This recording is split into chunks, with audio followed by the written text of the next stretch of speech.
નમસ્કાર બાળ મિત્રો, કેમ છો બધા? મજામાં ને?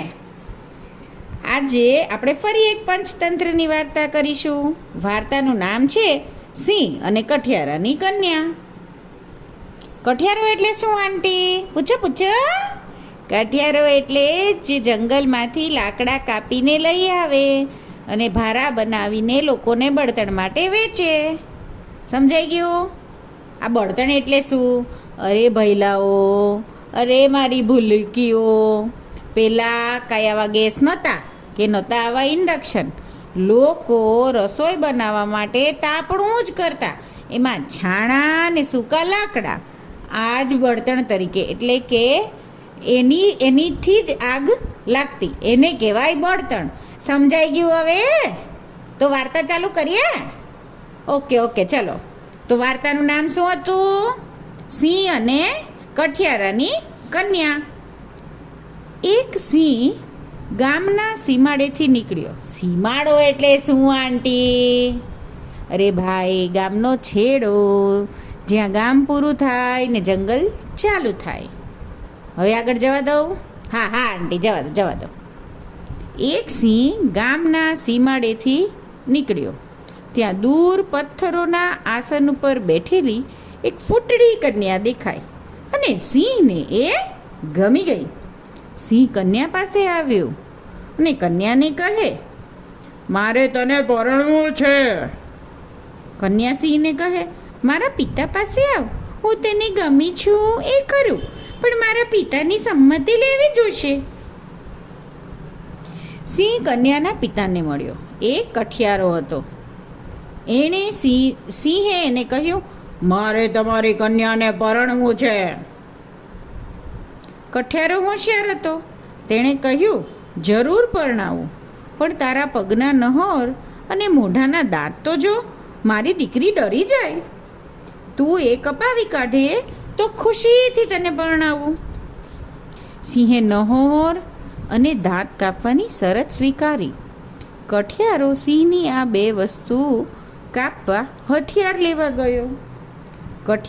હથિયારથી કઠિયારાએ સિંહના દાંત અને નહોર બેય કાપી કાઢ્યા. હવે સિંહથી ડરવા જેવું રહ્યું ન હતું. એટલે કે સિંહ પાસે નહોતા નખ કે નહોતા દાંત, તો કઠિયારો સાનો એનાથી બીવે? એટલે કઠિયારાએ પોતાનો કુહાડો લંબાવ્યો ને સિંહને બતાવ્યો. એટલે સિંહ તો સમજી ગયો અને નીચી પૂંછડીએ નાઠો. સિંહને પોતાની ભૂલ સમજાઈ, પણ શું થાય? ખોટું ઘુરક્યું કરી પગ વચ્ચે પૂંછડી ભરાવી ને એ તો ભાગ્યો. વાર્તા પરથી આપણને શીખ મળે છે કે મોહ થાય તો રાજાને પણ રાખ થઈને પસ્તાવવું પડે. એટલે કે કોઈની એવી શરત કોઈ પણ ભોગે ના સ્વીકારવી જે તમારી સ્ટ્રેન્થ ઘટાડે. પણ આંટી, અમારે ક્યાં કોઈને પરણવા જવું હોય, અમને તમે આ વાર્તા શું કામ કહો છો? વાર્તા એટલે કહું છું કે ઘણી વાર આપણા મિત્રો આપણને આવી જ રીતે છેતરતા હોય છે. તમારી સારી આદતો કે તમારી આવડતો, જે તમારી સ્ટ્રેન્થ છે, એની હાંસી ઉડાવતા હોય છે અને એ છોડી દેવા માટે ને પોતાની સાથે સો કોલ્ડ કૂલ બનવા માટે તમને પ્રેશર કરતા હોય છે. આને પિયર પ્રેશર કહેવાય. અને ઘણા છોકરાઓ પોતે બધાથી અલગ ના પડી જાય એ બીકે અને બધા સાથે રહી શકે એ બીકે આવી વસ્તુઓ સ્વીકારી પણ લેતા હોય છે. નાના હોય ત્યારે તમારી કોઈ સારી વસ્તુ માંગે, અથવા તો તમને એમ કહે કે તું મમ્મી સાથે ખોટું બોલ, અથવા તો કોઈને ચીડવવામાં સાથ આપ. આ બધી જ વસ્તુ આવી જ રીતે તમને પસ્તાવી પડે એવી સ્વીકારેલી વસ્તુઓ છે. એટલે કોઈની સાથનો, કોઈના સંગાથનો કે કોઈની ફ્રેન્ડશિપનો મોહ તમને આવું કરવા માટે પ્રેરે છે અને છેલ્લે તમારી માટે નુકસાનકારક સાબિત થાય છે. તમે થોડા મોટા થાવ ને પછી ગંદી આદતો, ક્લાસમાં ચાલુ ક્લાસે નાસ્તો કરવો કે કોઈ ટીચરને હેરાન કરવું કે ક્લાસના કોઈ બીજા સહધ્યાયીને કે તમારી સાથે ભણતાને ચીડવવું, ઠેકડી ઉડાડવી, કોઈને એકલું પાડી દેવું, આવું પણ તમને ના ગમતું હોય છતાં તમારા મિત્રો તમારી પાસે કરાવે છે અને તમે એ તમારી સાથે ફ્રેન્ડશિપ તોડી ના નાખે એના મોહમાં ઘણીવાર કરો પણ છો, પણ છેલ્લે પસ્તાવાનો વારો આવે જ છે. તમારી સારપ અને તમારા સારા ગુણો એ જ તમારી સ્ટ્રેન્થ છે. એ કોઈના વાતમાં આવીને ગુમાવી નહીં દેવાની. એ આ આપણે વાર્તા પરથી શીખીએ છીએ.